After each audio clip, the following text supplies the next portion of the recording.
The tale of Hoodwink is a lot like the little squirrel herself. It seems simple enough, but when you dig a little deeper, what at first looks cute and cuddly expands into a world of violence and chaos.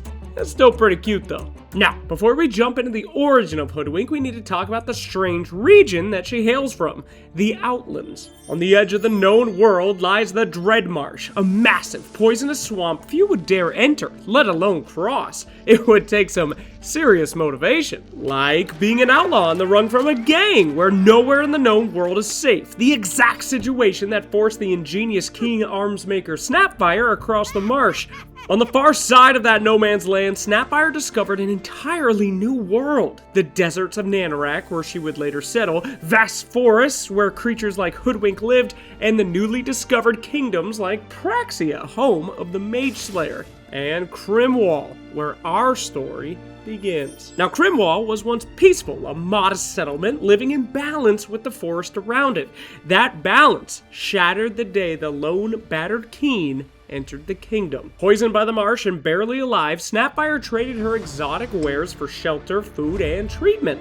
Her wares fascinated the people of the Outlands, but one small bag held a power Crimwell had never seen before: black powder. That combustible black powder would bring industry. Industry would bring machines. Machines would bring power. Rare metals led to factories, automation, and with that, armies. Barons rose, districts were owned, and the city devoured everything around it. But none of that could exist without fuel. So Crimwell went looking for it, and for labor in the surrounding forests. For generations, the forest creatures of the Timberlands lived in harmony with the kingdom, but high up in the treetops, they noticed the fires burning brighter and closer. Before long, civilization was on their doorstep, on an evening they would call the Night of Fire. Hoodwink was only a child when her family fled, old enough to remember her home burning to ash, but not much else, except her siblings being dragged away in chains, the barking of the dogs, and the scream of the saw blades. Her people were given a choice: surrender to Crimwell and work in the factories, or flee to the one place no one would dare follow, the cursed wood of the Tomaon.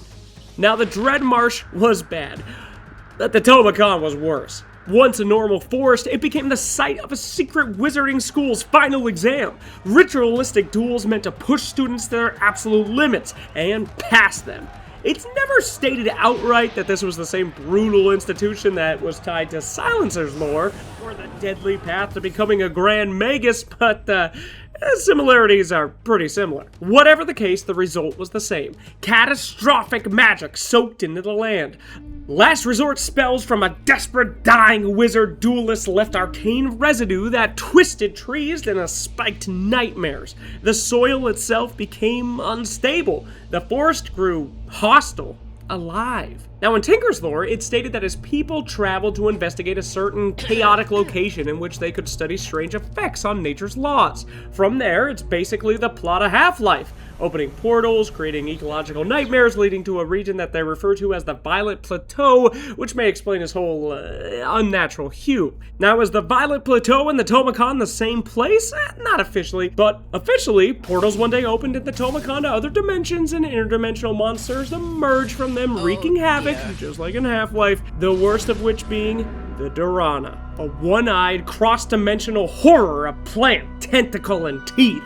They hunted in packs, releasing spores that paralyzed prey or drove them into murderous frenzies. These were Hoodwink's neighbors. Unlike her family, she grew up learning that you either become the hunted or be the hunter. And eventually, all that remained was her, and an uncle who taught her everything she knew, only to go to Crimwell one day seeking treatment for a magical illness, and he never returned. Over the years, she became the last of the Tomahicans, but she survived.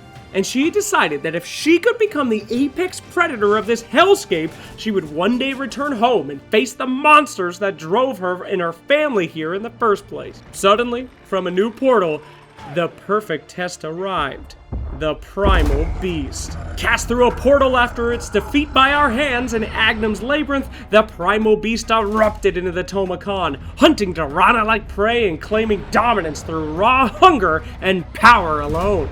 primal beast was now the planet's apex predator, with parallels to Fenrir the Wolf of Ragnarok in Norse mythology. To beat him, she would need to cage the beast, and so she journeyed far beyond the dark wood in search of a way to bind the unbindable, till one day she crossed paths and befriended Dawnbreaker, then apologetically stole one of her most powerful relics, the Gleipnir, celestial chains forged by living stars to capture gods, primal forces of the universe like Io. Yeah, that'd work. Hoodwink returned to the Tomaon, chained the primal beast, and proved herself master of the deadliest place imaginable. It's so sad we don't get to see that fight. Primal Beast would later escape, but the victory was enough for now. She returned to Crimwell, ready for vengeance. But what she found instead were soldiers. People. Now, she had seen entire patrols of soldiers wiped out by Dorana packs. Compared to the Dark Wood, these bald skin sacks were nothing more than target practice. Overhearing patrol routes and timings, it was easy for her to free her people with some well-placed bolts. But she wasn't done after that. No, she decided to stay. Anyone foolish enough to enter the woods would soon find themselves snared, bolted, or pelted with nuts. Caravans vanished, logging machines were dismantled. The hooded vigilante never took gold, favors, or praise, simply punishing those that went into the woods. She wasn't a hero, she was nature's warning. And just like that, word spread across the world. Gangs tried to recruit her, but she refused. Nature's prophets sought her allegiance, she didn't care. Leshrac butted heads with her a little bit, no big deal. The only one she really liked was Ayushta, the Enchantress, affectionately calling her Auntie A.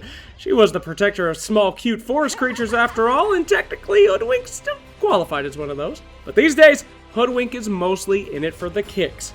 However, if there's a chance to sabotage a smoke-bellowing machine, unleash a Dorana swarm near Crimwell, or make the Keen pay for what they started, well, sign her up, because if there's one thing this squirrel's good at, it's packing away those Keen nut jobs. Thanks for watching.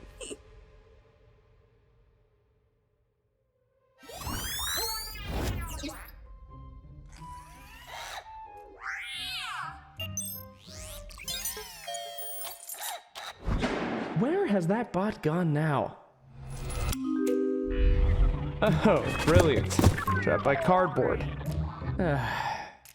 That's gonna go on your performance review. Huh? You can't silence the lore! Thanks for watching Tales from the Lorekeeper Episode 3, brought to you by DHL. To welcome our new year, we're going to be releasing Tales from the Lorekeeper Episode 4, Razor, in the following weeks. And this is your last chance to vote for the character that's going to be featured in Episode 5, airing at Birmingham 2026. Please choose between Silencer, Lone Druid, Ringmaster, Dawnbreaker, and Way.